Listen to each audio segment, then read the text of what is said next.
जय श्रीराम. श्लोक 112. उत्तारणो दुष्कृतिः पुण्यो दुःस्वप्ननाशनः वीरः रक्षणः संतो जीवन पर्यवस्थितः. उत्तारण म्हणजे संसार सागरातून वर काढणारा, तारणारा. या आधीच्या पुण्यश्रवण कीर्तन या नावातून त्याचं श्रवण कीर्तन पुण्यकारक आहे, मोक्ष देणारं आहे असं आपण पाहिलं. याच पुण्यसंचयाने प्रभू संसारी जीवांना संसार सागरातून वर काढतो. या संसार समुद्राचा, भवसागराचा तो तारक होतो. हेच या उत्तारण नामातून सांगत आहेत. आचार्य म्हणतात, संसार सागरादुत्तारयतीति उत्तारणः.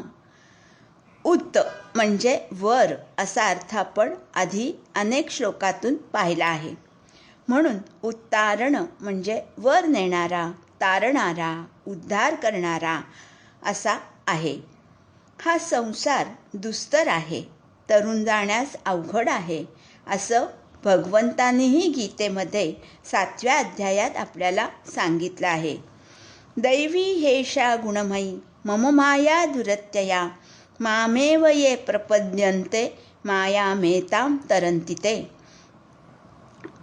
दैवी गुणमयी माया ही माझीच आहे आणि त्या मायेमुळे या संसार सागरातून पलीकडे यायला अवघड जातो. या संसार सागरालाच भवार्णव, भवाटवी, भवबंध, भवसागर अशी अनेक नावे आहेत. यांच्या उच्चारातच आपल्याला काठिण्य जाणवतं आणि ते काठिण्य किती दुःखमय आहे या दुःखाचा अनुभवही आम्ही सर्वजण घेत असतो. अशा या दुःखमय आयुष्याच्या जीवनाला माया नदी म्हटलं आहे. ही माया नदी दैवी आहे, अर्थात परमात्म्याचीच शक्ती आहे. त्या देवाचीच ही शक्ती असल्यामुळे या दैवी शक्ती वाचून तिच्याशी सामना करणं असंभव होतं. ही माया गुणमयी आहे. गुण याचा अर्थ दोर आणि त्रिगुण असा आहे. हे संपूर्ण जगत सत्व, रज, तम अशा 3 गुणांनी बंध आहे. अशा 3 गुणांनी मोहित झालेल्या मनुष्याला सत्यासत्य हे यथार्थपणे समजेनासं होतं. या त्रिगुणाचं साम्राज्य जगातील सर्व वस्तूंमध्ये आहे. प्रकृती त्रिगुणाची, अन्न, स्वभाव, श्रद्धा, दान हेही सर्व 3च प्रकारचे या जगामध्ये आहेत आणि त्यामुळेच या त्रिगुणांच्या साह्याने जगातील सर्व व्यवहार सुरू असतात.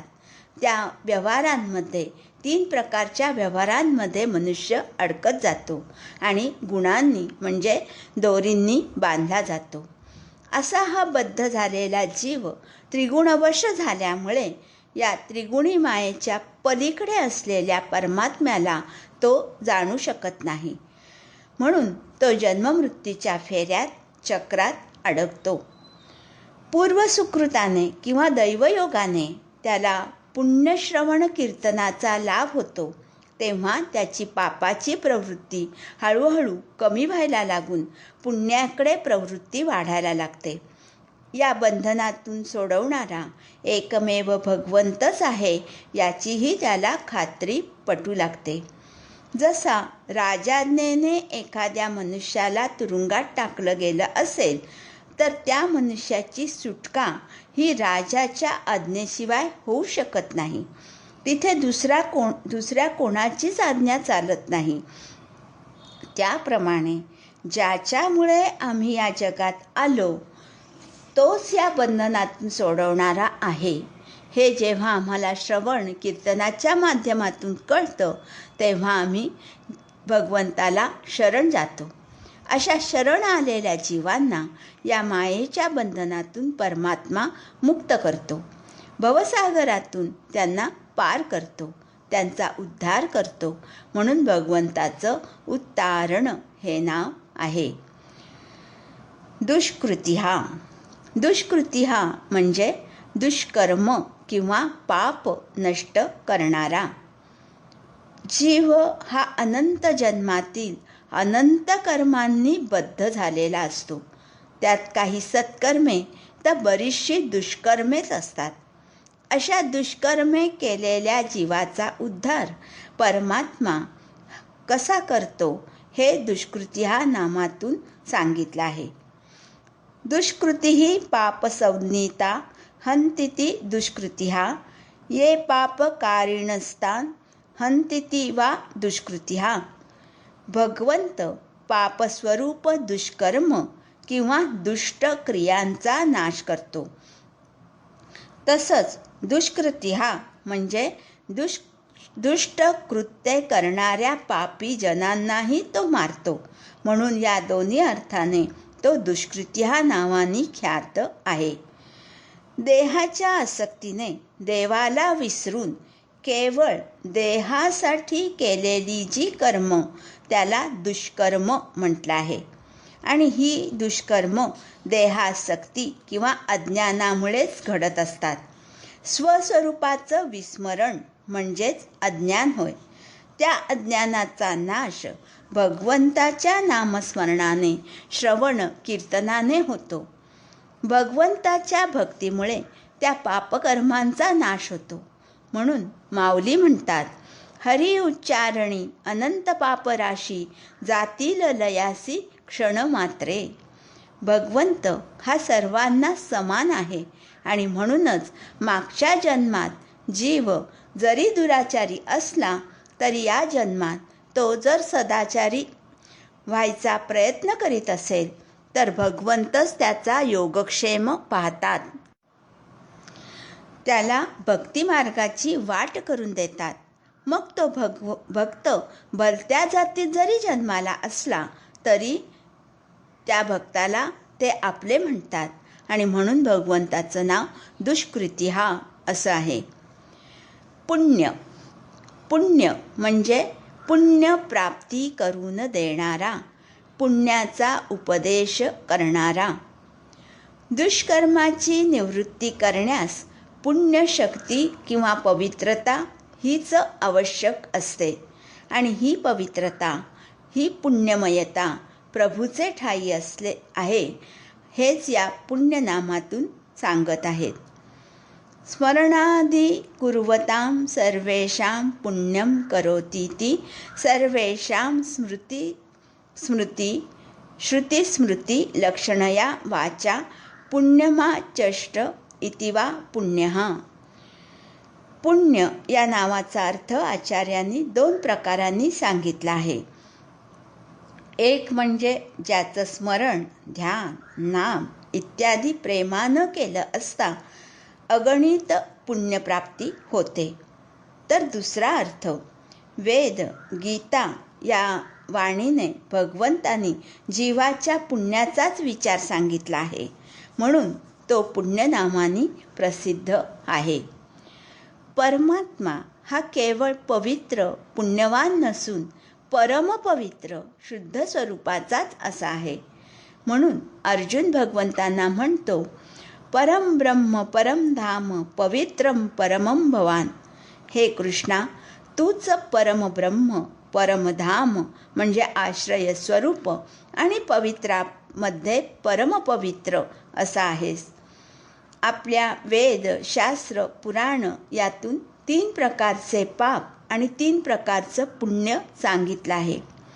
सकाम पुण्य, निष्काम पुण्य आणि शुद्ध पुण्य. तर पापात्मक पाप, पुण्यात्मक पाप आणि मलिन पुण्य. यात पापापेक्षा पुण्य चांगलं, सकाम पुण्यापेक्षा निष्काम पुण्य चांगलं आणि निष्काम पुण्यापेक्षा निरपेक्ष शुद्ध असं पुण्य अधिक श्रेष्ठ आहे. परमात्मा हा निरपेक्ष शुद्ध शुद्धातीत पुण्यमय आहे आणि ही पुण्यमयता तो त्याच्या भक्तांनाही देणारा असल्याने तो पुण्य नावाने गौरवलेला आहे. प्रभूच्या नित्यभजनामुळे पुण्यात्मे झालेल्यांचं स्मरणही तितकंच पुण्यदायक आहे असं सगळ्याच संतांनी आपल्याला सांगितलं आहे. तुकोबाराय म्हणतात, पुण्यवंत व्हावे घेता सज्जनांची नावे, नेघे माझी वाचा तुटी महालाभ फुकासाठी. संत सज्जनांची नावं ही आपल्याला पुण्य करण्यामध्ये सतत मदत करीत असतात. तो दिव्य स्वरूप परमात्मा त्याच्या ध्यानाने, दर्शनाने, कीर्तनाने, स्तवनाने, पूजेने, नामस्मरणाने, प्रणाम किंवा नमस्काराने आणि सगळ्यात महत्त्वाचं संत सज्जनांच्या स्मरणानेही आपलं अज्ञान मुळासकट घालवून आपल्या पापाचा नाश करतो. म्हणून त्याला पुण्यस्वरूप म्हटलं आहे. पुण्यच जेथून जन्माला येते तो पुण्यनामानी प्रसिद्ध आहे. दुःस्वप्न नाशनः म्हणजे वाईट स्वप्नांचा विनाश करणारा. सूर्यापुढे जसा अंधारच काय पण रात्रही राहत नाही, तद्वत परमात्मा एवढा पवित्र आहे की त्याच्या पुढे संसार स्वप्न टिकतच नाही. हेच या दुःस्वप्न नाशन नामातून सांगत आहेत. भाविनो नर्थस्य सूचकान् दुःस्वप्नान् नाशयति, ध्यातः स्तुतः कीर्तितः पूजितश्चिति दुःस्वप्न नाशनः. संसार हा मिथ्या आहे, तरीही या संसाराची स्वप्न आपण बघत असतो. अशी ही अनर्थसूचक दुःस्वप्ने भगवंताच्या ध्यान, स्मरण, कीर्तन, पूजन करण्याने नाहीशी होतात. स्वप्न म्हणजे आपल्या जीवनाबद्दल मनोरथ रचणं. आपल्या जागृतावस्थेतील चित्ताचं जर आपण निरीक्षण केलं तर ज्या गोष्टीबद्दल आपल्याला आसक्ती असते आणि त्या गोष्टी पूर्ण होऊ शकत नाहीत, त्याची स्वप्न आपल्याला पडत असतात. तसंच जागृतावस्थेत ज्याची भीती आपल्याला वाटत असते किंवा ज्याच्याबद्दल तिरस्कार वाटत असतो त्याबाबतचं स्वप्न आपल्याला पडत असतं. थोडक्यात ही सर्व स्वप्न म्हणजे आसक्ती, तिरस्कार, क्रोध, भीती, द्वेष अशा या जिवंतपणातील किंवा जागृत अवस्थेतील अतृप्त भावनांवर आधारित असतात. अशा स्वप्नांचा नाश भगवंताच्या ध्यानाने, पूजेने, स्मरणाने होऊन आपल्याला त्या परमात्म्याच्या स्वरूपाचं आकलन हळूहळू होऊन आपली या स्वप्नदशेतून तो सुटका करतो. म्हणून त्याचं नाव दुःस्वप्न नाशन आहे. स्वप्नावस्था ही दुःखदायकच असते. स्वप्नातील सुख हे दुःख सापेक्षच असते. जसं स्वप्नीचे राज्य का मरण, नोहे हर्ष शोकासी कारण. स्वप्नात जर राज्य मिळालं असं दिसलं तर त्यांनी आनंदून जाण्यासारखं किंवा दुःखी होण्यासारखं काय आहे? कारण स्वप्नात जरी आपण राजा झाल्याचं पाहिलं आणि सुखभावनेने आपण जागे झालो तर जागेपणी आपल्या लक्षात येतं की आपण काही राजा झालेलो नाही. म्हणजे स्वप्नातलं सुख हे दुःख सापेक्षच असतं. म्हणून स्वप्नावस्था सोडून जागृतीवर यावं लागतं आणि अशी ही सततची जागृती भगवंताशिवाय दुसरं कोणीही देऊ शकत नाही. जीवनामध्ये जन्म, मृत्यू, सुख, दुःख, पाप, पुण्य, शरीर, वाणी, मानसिक कर्म हेच एक दुःस्वप्न आहे.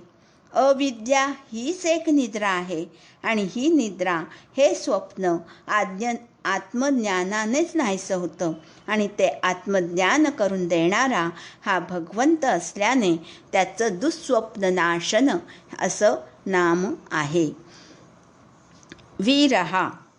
वीरहा म्हणजे वैऱ्याचा नाश करणारा. संसाराच्या दुःस्वप्नांचा जो नाश करतो म्हणजे काय करतो तर आपल्या कामक्रोधादी विकारांचा नाश करून त्या जीवाला तो मुक्ती देतो. याआधी 31व्या आणि 92व्या श्लोकात हे नाव आपण याच अर्थानं पाहिलं आहे. म्हणून आचार्य या ठिकाणी अजून एक वेगळा विचार मांडत आहेत. विविधाः संसारिणां गतिर्मुक्ती प्रदानेन हंतीति वीरः. संसारी जीवाच्या विविध गती म्हणजे अधोगती, संसारगती खुंटवून त्याला मोक्ष प्रदान करणारा तो वीरहा नामाने ख्यात झाला आहे. वीरहा या नावाचा अर्थ वीरशूरांचा नाश करणारा असा जरी असला तरी म्हणून तो जो जो दिसेल वीर त्याचा नाश करतो का, तर याचं उत्तर नाही असंच म्हणावं लागेल. भगवंत जीवाच्या आड हिताच्या आड येणाऱ्या अशा कामक्रोधादी वीरांचाच तो नाश करतो, दुष्टांचं निर्दालन करतो. तसेच जीवमात्रांच्या अंतरात ठाण मांडून बसलेल्या विकारवीरांचाही तो नाश करतो. कामक्रोधादी वैरी हे वीर आहेत, बलवान आहेत आणि या वैऱ्यांना सहाय्य करणारे त्यांचे सहकारी अहंकार, बल, दर्प, काम, क्रोध, परिग्रह हेही तितकेच बलवान आहेत. ब्रह्मस्थिती प्राप्त करण्यास निघालेल्या विचारवीरांना हे विकारवीर सतत त्रास देत असतात, आडवे येत असतात. म्हणून प्रभूच्याच नामस्मरणाने, ज्ञानाने ते परास्त होतात. कामक्रोध निमाले ठाईची अवघी आनंदाची सृष्टी झाली, अशी ही तुकोबांनी आपली अनुभूती या विरहाची स्तुती करण्यासाठी सांगितली आहे. रक्षण.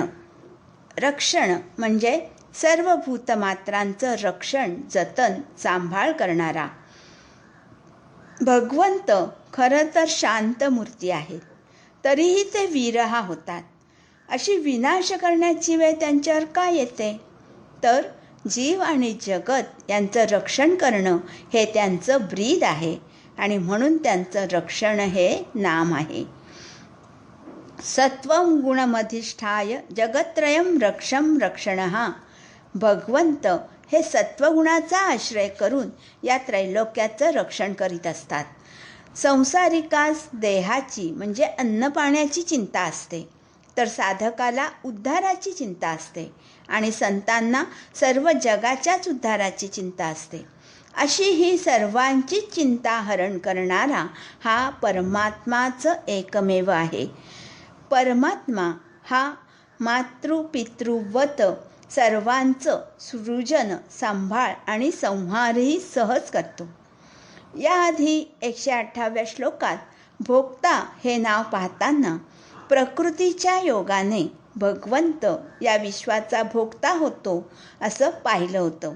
तसंच इथेही त्रिगुणात्मक प्रकृतीत श्रीहरीकडून सृजन, सांभाळ आणि संहार करून घेते. परमात्मा हा जीवाचं भौतिक रक्षण अन्न, पाणी आणि निवारा देऊन करतो, तर आध्यात्मिक रक्षण ज्ञान, भक्ती आणि दैवी संपत्तीच्या दानाने करतो. शिवाय विशेष रक्षण करण्यासाठी युगायुगी तो अवतारही घेतो. संरक्षण म्हणजे आघातापासून रक्षण किंवा अन्नधान्य पुरवणं एवढाच पुरता मर्यादित अर्थ नाही, तर जीवाच्या अज्ञानाचा विनाश करून ज्ञानाचा विकास करणं हेही महत्त्वाचं काम भगवंतच तत्वतः करतात. म्हणून ते रक्षण नामानी ख्यात आहेत. संत. संत म्हणजे साधू रूपाने स्वतःचं या विश्वात वावरणारा. विश्वव्यवस्थेसाठी अवतार घेणारा प्रभू हा केवळ लौकिक सामान्य असं रक्षण करतो असं नाही, तर संत रूपात येऊन ज्ञान भक्तीचं मार्गदर्शन श्रीहरीच करतो. हे संत या नामातून सांगत आहेत. सन्मार्गवर्तिनः संतः तद्रूपेण विद्या विनयवृद्धये स एव वर्तत इति संतः. सत्याच्या मार्गाने जाणाऱ्याला संत म्हणतात. विद्या आणि विनय या गुणांच्या वाढीसाठी देवच संत रूपाने अवतीर्ण होतात. म्हणून संत हे देवाचंच रूप आहे. देवते संत, देवते संत, निमित्त त्या प्रतिमा असं तुकोबांनी म्हटलंच आहे. जीवमात्रांचं सर्वांगानं संरक्षण करण्यासाठी देव राम, कृष्ण इत्यादी अवतारांप्रमाणेच संतांचाही अवतार घेतो. साधू सज्जनांच्या ठायी तोच प्रगट होतो. म्हणून संत हेच देव असल्याची प्रचिती या विश्वाला येते. जगामध्ये नीतिमूल्ये, विद्या, विनय, नम्रता, लीनता, दया, क्षमा, शांती यांच्या वाढीसाठी आणि भक्तिभाव वाढावा, धर्माचं रक्षण व्हावं, जडजीवांचा उद्धार व्हावा यासाठी भगवंत संत रूपाने अवतार घेतो. याचं उदाहरण म्हणजे ज्ञानेशो भगवान विष्णु, निवृत्ती भगवान हरहा, सोपानो भगवान ब्रह्मा, मुक्ताख्या ब्रह्मचित्कला. ज्ञानेश्वर माऊली हे विष्णूचे अवतार आहेत, तर निवृत्तीनाथ हे भगवान शंकराचे अवतार आहेत, तर सोपानदेव हे भगवान ब्रह्मदेवाचे आणि मुक्ताबाई या ब्रह्मचित्कला म्हणजे आदिमाया आदिशक्ती आहे. अशा अनेक संतांच्या रूपाने प्रभू प्रगट झाला आहे. पंढरपुरी विटेवर उभे असलेलं विठ्ठलाचं रूप हे संतरूपच आहे. म्हणूनच अन्य अवतारात श्रीहरीने दुष्टांचा विनाश केला, पण या विठ्ठल रूपात मात्र त्याने कोणाचाच संहार केला नाही. कारण संत हे मारण्याची भाषा कधीच करीत नाहीत. केवळ आपल्या आचरणाने ते दुष्टाची वृत्ती पालटवण्याची शक्ती त्यांच्यामध्ये आहे.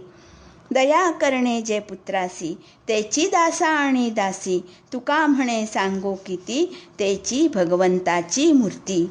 भगवंत संत रूपाने अवतरित होत असल्याने त्यांचं संत हे नाव सार्थ आहे. जीवन म्हणजे प्राणरूपाने सर्व भूतमात्रांचा संजीवक असलेला.